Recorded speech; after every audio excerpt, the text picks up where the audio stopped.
want to ask you about the Trump ruling, which says he is not immune to facing civil lawsuits relating to January 6th. What do you make of that? Well, I think it's going to go to the Supreme Court, Lydia, because it's a radical change from what the law was until today. Until today, whatever the president said as president in the White House was protected. The leading case is a case against President Nixon, who wiretapped someone. It turned out the guy wasn't doing anything wrong. He sued Nixon long no lawsuit. This court found January 6th was not in his official capacity as president, but in still furthering his election campaign, even though the election was over 2 months earlier. And whatever the president does, whatever a sitting president does in furtherance of his election campaign is not his official duties, and therefore he's not entitled to immunity.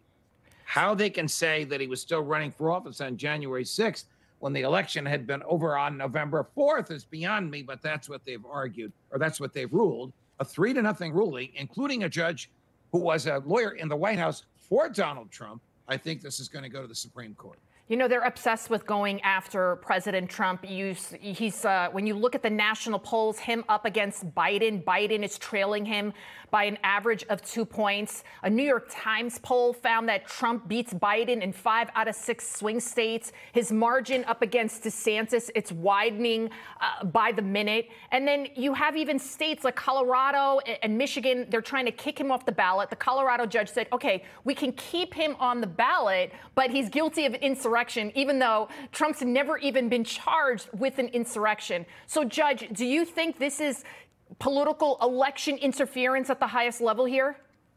Yes. Yes, it is. And that's why the court of last resort, for better or for worse, is the Supreme Court of the United States. We don't ordinarily expect black robe, life tenured judges to be resolving these political issues. But somewhere at the intersection of politics and law, when the governmental entities like the Attorney General of New York is using the law to damage Donald Trump, it's all going to end up in the Supreme Court, and I can't predict how it's going to go. Although this decision today saying that these people will consume, ironically, Lydia, the plaintiffs in this case are all police.